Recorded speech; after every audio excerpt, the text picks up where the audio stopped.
विष्णु पत्नी, यदि भगवान हम सबके बीच न आए तो तुम फट जाना, और जैसे अपनी गोद में माँ सीता को संभाली थी ऐसे हम गोपियों को अपनी गोद में स्थान दे देना।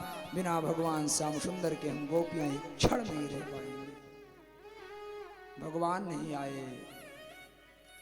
गोपियों ने कहा श्याम सुंदर सुनो, तुम अकेले हो इसलिए इतना भाव खा रहे हो ना, भाई इनके जैसा तो कोई है नहीं, ये यही हैं। गोपियों ने कहा श्याम सुंदर तुम अकेले हो इसलिए इतना भाव खा रहे हो। आज आप किसी दुकान पर कोई सामान लेने जाइए किसी चौराहा पे, और वो सामान उस चौराहा के किसी एक ही दुकानदार के पास हो, और आप दूसरे दुकान पर जाइए तो वो दुकानदार क्या सोचेगा, जहाँ जाना है जहाँ जाओ आओगे अंतिम में यही, कहीं मिलने वाला नहीं है। गोपियों ने कहा श्याम सुंदर तुम अकेले हो इसलिए इतना भाव खा रहे हो, तो सुनो, तुम ही कहते हो कि अंतिम में जो व्यक्ति जिस वस्तु को याद करके अपने शरीर को छोड़ता है अंतिम में वही जन्म प्राप्त करता है। अंते मति सागति, भरतदास जी की कथा प्रमाणित है। तो सुनो श्याम सुंदर, तुम्हारा वचन है त्यजंते कलेवरम, कलेवर मतलब शरीर, शरीर रूपी कलेवर को व्यक्ति जिस वस्तु की को याद करके छोड़ता है अगले जन्म में उसी योनि में उस व्यक्ति को जन्म मिलता है। तो श्याम सुंदर हम हजारों हजार गोपियां, लाखों लाख गोपियां, एक करोड़ों करोड़ गोपियां तुम्हारे याद में तुमको याद करके अपने शरीर को छोड़ेंगी और अगले जन्म में करोड़ों करोड़ कृष्ण बन करके प्रकट हो जाएंगे। तुम्हारी कीमत 2 कौड़ी की हो जाएगी। इसलिए भलाई इसी में है श्याम सुंदर कि समय से प्रकट हो जाओ। लेकिन भगवान श्याम सुंदर नहीं आए। गोपियां बिलखने लगी, जोर जोर से रोने लगी। गोपियों ने कहा श्याम सुंदर, गोपियों ने आपस में बात किया, एक सारी गोपियां मिलकर के भगवान जैसी ही लीला करने लगी। कोई गोपी लेट गई और कोई गोपी मानो उसके वक्षस्थल हृदय पर चढ़ करके बैठ गई। उसने कहा देखो देखो मैंने पूतना को मार दिया। कोई गोपी अपनी चुनरी तान दी, कोई गोपी उसके नीचे से कानी अंगुली लगा ली और उसने कहा देखो देखो मैंने गोवर्धन पर्वत उठा लिया। इन गोपियों ने सोचा जब वो ऐसी ही लीला करेंगी तो वो बताने जरूर आएंगे कि ऐसे नहीं ऐसे था। लेकिन भगवान श्याम सुंदर नहीं आए। भाव तो बहुत है सज्जनों, बस 1-2 भाव आपको सुनाऊं। अंतिम में गोपियों ने कहा श्याम सुंदर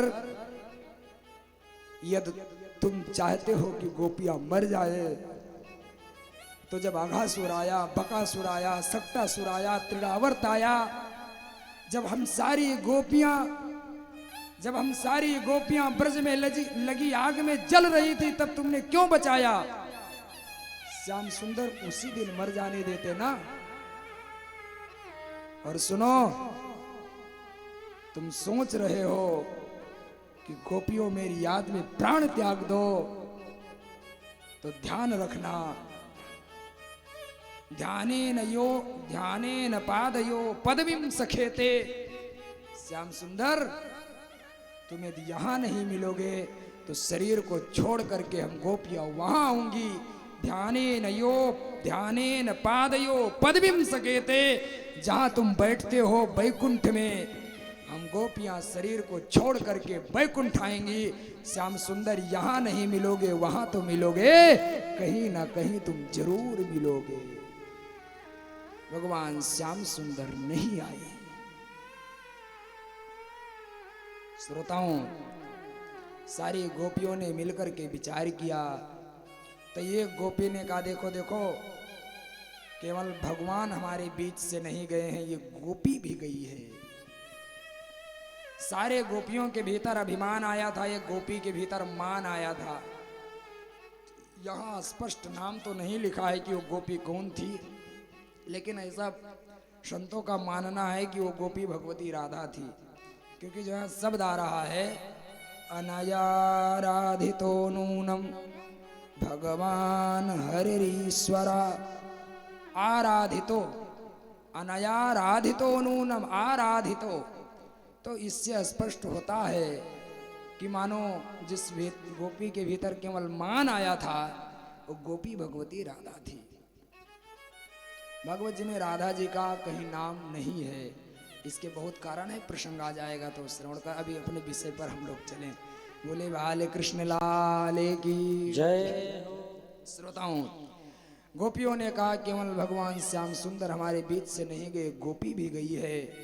उस गोपी की खोज करने लगी सारी गोपियां, और जो चरण बने थे उसी चरण को देखते देखते सारी गोपियां आगे बढ़ी। तो जिस गोपी को अपने साथ लेकर के परमात्मा गए थे, उस गोपी के भीतर भी आगे चल करके मान आ गया। रास्ते में उस गोपी ने देखा कि एक सुंदर पुष्प लगा है मालती का। तो उस गोपी ने कहा देखो श्याम सुंदर मुझे पुष्प चाहिए। भगवान ने कहा गोपी पुष्प कहाँ से दूं, ऊंचाई ज्यादा है। तो उस गोपी ने कहा मैं बताऊं, एक उपाय एक विकल्प है मेरे पास। भगवान श्याम सुंदर ने कहा कौन सा विकल्प? तो उस गोपी ने कहा तुम बैठ जाओ, हम तुम्हारे कंधे पर चढ़ जाएं और तुम्हारे कंधे पर चढ़ करके उस लगे हुए मालती के पुष्प को हम तोड़ लेंगे। भगवान श्याम सुंदर बैठ गए। वह गोपी भगवान श्याम सुंदर के कंधे पर चढ़ी, और जैसे ही कंधे पर चढ़ करके एक हाथ से उस वृक्ष के डाली को पकड़ी, एक हाथ से पुष्प को पकड़ा, उसी समय वहां से भी भगवान अंतर्हित हो गए। तो उस डाल को पकड़ करके गोपी चिल्ला रही है, हा नाथ रमण प्रेष्ठा क्वासि क्वासि महाभुजा। सुखदेव भगवान कहते हैं राजन परीक्षित, गोपी कह रही है हा नाथ रमण प्रेष्ठो, हा रमण, हा नाथ, हा प्रेष्ठ, हे महाभुज, एक बार मुझे बचा लो। आज के बाद तुम्हारे अलावा किसी दूसरे वस्तु की याचना अपने जीवन में कभी नहीं करूंगी। एक गोपी चिल्ला रही है। उधर से सारी गोपियां दौड़ते हुए आई तो देखा एक गोपी डाल पर लटकी है। गोपियों ने नीचे उतारा। कोई गोपी पसीना पोंछने लगी, कोई पंखा करने लगी, कोई जल पिलाने लगी, कोई चरण दबाने लगी, कोई समझाने लगी। तो गोपियों ने कहा देखो श्याम सुंदर हम सबके बीच से चले गए। तो इस गोपी ने कहा देखो जहां श्याम सुंदर खोए थे वहीं चल के खोजना पड़ेगा, तब मिलेंगे। तो कहाँ खोए थे? यमुना के तट पर ना। अच्छा, जो वस्तु जहां खोए वहीं खोजने पर मिलेगी कि कहीं भी खोजोगे तो मिल जाएगी? जहां खोई होगी वहीं पर खोजने में मिलेगी ना। हमने एक घटना सुनी थी, बोले बाल कृष्ण लाल की जय। हमने एक घटना सुनी थी, शायद आपने भी सुनी हो। एक बार एक व्यक्ति की सुई खो गई, तो द्वार पर खोज रहा था। तो किसी ने आकर के पूछा भैया क्या खोज रहे हो? तो उसने कहा सुई। तो उसने कहा कहाँ खोई थी? तो उसने कहा घर के कमरे में। तो उसने कहा यहाँ क्यों खोज रहे हो? तो उसने कहा उस कमरे में अंधियाला बहुत है। अरे वहां अंधियाला है तो यहाँ खोजने से थोड़ा मिल जाएगी। जो वस्तु जहां खोई होगी वहीं खोजने से मिलेगी। भगवती राधा ने सारी गोपियों को साथ में लिया और यमुना जी के तट पर पहुंची। यमुना के तट पर पहुंच करके भगवती राधा के साथ गोपियों ने गीत गाया है। इस गीत का नाम है गोपी गीत। गोपी गीत 19 श्लोकों में है भागवत जी में। कुछ संत विद्वान अपना भाव देते हैं कि 20 श्लोक में है। गोप्य ऊच, जो ये गोप्य ऊच शब्द है ये भी एक श्लोक है। तो कुछ विद्वानों का मानना है कि 19 श्लोकों में है, कुछ का मानना 20 श्लोकों में। श्रोताओं, गोपियों ने गीत गाया है, जयत ते धिकम जन्मना ब्रजाश्रयत इंदिरा सुदत्री। जय हो जय हो, किसकी जय हो? जयत ते धिकम जन्मना ब्रजा, ब्रज की जय हो जय हो। तो कहा ब्रज की किसी से लड़ाई चल रही थी क्या तो जय हो? कहा हाँ, ब्रज की लड़ाई बैकुंठ से चल रही थी तो ब्रज जीत गया। क्यों जीत गया? तो इंदिरा, इंदिरा लक्ष्मी का पर्यायवाची शब्द है ना। क्षीरारणौ तनया इंदिरा, लोक माता, रम्या, माँ, माता, ये सब लक्ष्मी के पर्यायवाची शब्द हैं। इंदिरा मानो जो इंदिरा, जो लक्ष्मी बैकुंठ में रानी बन करके रहती हैं, वही लक्ष्मी ब्रज में दासी बन करके रहती हैं, सेविका बन करके रहती हैं। इसलिए मेरा ब्रज जीत गया। गोपियों ने वो गीत गाया है महाराज। गोपियों ने कहा नखल नखल गोपिका, हे श्याम सुंदर। लोग कहते थे कि तुम नंद यशोदा के लाल हो, लेकिन आज खल संस्कृत का निश्चयवाचक शब्द है, खल माने निश्चित। गोपियों ने कहा श्याम सुंदर, लोग कहते थे कि तुम नंद यशोदा के लाल हो, लेकिन आज तो तुमने निश्चित कर दिया कि तुम नंद और यशोदा के हो ही नहीं सकते। नखल गोपिका नंदनो भवान, नंद यशोदा के नहीं हो सकते हो। क्यों? गोपियों ने कहा हमारे नंद यशोदा तो ऐसे है कि ब्रज में किसी को बुखार भी आ जाए तो नंद और यशोदा सारी रात सो नहीं पाते हैं, और हम गोपियां तुम्हारी याद में तड़प रही हैं, तुम दर्शन नहीं दे रहे हो, तो निश्चित हो गया कि तुम नंद और यशोदा के लाल नहीं हो सकते। अरे सुनो, और मैंने सुना था अखिल देहिनाथ अंतरात्म दृक् मंतरात्म दृक्, मैंने सुना था तुम अखिल देहधारियों के हृदय में निवास करने वाले हो, लेकिन ये बात भी झूठी है। तुम समस्त जीवों के हृदय में निवास करने वाले यदि होते तो क्या मेरे हृदय में तुम्हारा स्थान नहीं है? मेरे हृदय की पीड़ा को श्याम सुंदर तुम नहीं जान पाते?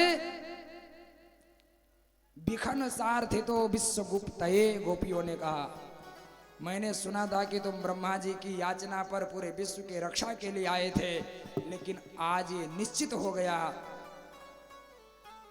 कि तुम विश्व की रक्षा के लिए नहीं आए थे। यदि सबकी रक्षा के लिए आते तो आज दर्शन देकर के हम सब गोपियों की रक्षा करो ना। गोपी गीत में गोपियों ने भगवान को कुहक कहा है। कुहक माने ठग, वंचक, बहुत कुछ कहा है गोपियों ने, और कई संबंध बताए हैं, 24 प्रकार के संबंध। विशेष रूप से इस जीव और परमात्मा का संबंध 24 प्रकार से है। बहुत ध्यान पूर्वक आप लोग श्रवण कर लें तो बात समझ में आ जाएगी। बोले बाल कृष्ण लाल की जय। एक दो संबंध आपको बता दें। हमारा और परमात्मा का कैसा संबंध है? का भगवान हमारे आराध्य हैं, भगवान हमारे आराध्य हैं, और हम आराधक, हम भगवान के आराधक हैं ना। भगवान हमारे आराध्य हैं, हम भगवान के आराधक हैं। तो हम दोनों के बीच का जो संबंध है उसका नाम है आराधना। इसलिए भगवान की आराधना की जाती है ना, याद रहेगा। भगवान हमारे आराध्य, हम आराधक, हम दोनों के बीच का जो संबंध है उसका नाम है आराधना। भगवान हमारे पूज्य हैं, भगवान हमारे पूज्य हैं, हम भगवान के पूजक हैं, और हम दोनों के बीच का जो संबंध है उसका नाम है पूजन। बात समझ में आ रही है? जैसा आप समझ सके सरल से सरल करके आपको समझाने का प्रयास कर रहा हूँ। हाँ, एक कथा बड़े बड़े लोगों के समझ में नहीं आती है। जब भगवान की कथा ब्रह्मा और इंद्र के समझ में नहीं आई, अपराध कर दिए। बोले भक्तवत्सल भगवान की जय हो। दो संबंध याद रहेगा ना। भगवान ध्येय हैं, भगवान ध्येय हैं, हम सब ध्याता हैं। ध्येय और ध्याता के बीच का जो संबंध है उसका नाम है ध्यान। बात धीरे धीरे समझ में आ रही है। भगवान हमारे प्रियतम हैं और हम प्रेमी हैं, और हम दोनों के प्रियतम और प्रेमी के बीच का जो संबंध है उसका नाम है प्रेम। तो ऐसे 24 प्रकार के संबंध गोपियों ने बताया। 18 श्लोक तो अन्य गोपियों ने गाया, लेकिन 19वां श्लोक अब भगवती राधिका कह रही हैं। क्या? यत्ते सुजात चरणाम्बुरुहमस्तनेषु भीतासने प्रियदधी महि कर्कशेषु। क्या शब्द प्रयोग है? तेनाटवी मटस्तद्व्यथतेन किंश्वित् कूर्पादभिर्भ्रमत धीर भवदायुषाम नः। भगवती राधिका ने कहा, श्याम सुंदर, हम सबको दर्शन देने के लिए मत आओ, लेकिन तुम नंगे पैर इस कंटक में विचरण कर रहे होगे, कांटों पर चल रहे होगे, तुम्हारे पैर दुख रहे होंगे, हमारे लिए मत आओ, लेकिन अपने लिए आ जाओ। तुम्हारे पैर बड़े कोमल हैं। भगवान के चरण कितने कोमल हैं मालूम है? पाणी स्पर्शा क्षमाभ्याम, 9वें स्कंद में पाणी स्पर्शा क्षमाभ्याम। जब श्री सीता जी राम जी के पैर को दबाती थी तो राम जी कहते थे, जानकी जरा धीरे दबाना, पैर दुख रहा है। यत्ते सुजात चरणाम्बुरुहमस्तनेषु भीतासने प्रियदधी मयि कर्कशेषु। श्याम सुंदर, मेरे हम सब के लिए मत आओ। श्याम सुंदर, हम गोपियां आपके चरणों पर मस्तक रखने में संकोचती थी कि मेरे श्याम सुंदर का इतना कोमल चरण, और उस कोमल चरण में कहीं एक कठोर बाल गड़ गए तो हमारे श्याम सुंदर को कितना कष्ट होगा। गोपियां विधाता को गाली देती थी। यहाँ लिखा है, त्रुटिर्युगायते त्वाम पश्यताम। जब ये पलक गिरती थी तो गोपियां ब्रह्मा को कहती थी, अरे मूर्ख ब्रह्मा, तुमने आंखों में पलक क्यों बना दिया? जब पलक गिरती है तो कन्हैया के दर्शन में व्यवधान उत्पन्न होता है, विघ्न उत्पन्न होता है, तुमने पलक क्यों बना दिया?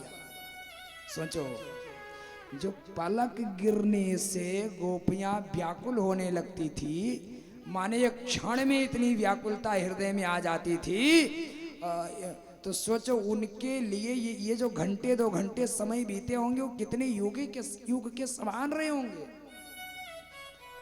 जब भगवान की जब दर्शन की लालसा मन में होगी तभी ना भगवान दर्शन देंगे। एक बार स्वामी विवेकानंद जी ने अपने गुरु रामकृष्ण परमहंस से पूछा कि परमात्मा के दर्शन के लिए हृदय में कितनी व्याकुलता होनी चाहिए?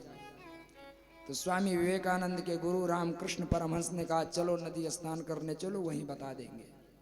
साथ में नदी स्नान कराने ले गए, कहा डुबकी लगाओ। और जब स्वामी विवेकानंद डुबकी लगाए तो रामकृष्ण परमहंस ऊपर से सिर को दाबे तो छटपटाने लगे, तो और दाबे, और छटपटाने लगे तो और दाबे, और छटपटाने लगे तो और दाबे। और जब थोड़ी देर बाद ऊपर निकले तो गुरुजी ने कहा, बेटा कितनी छटपट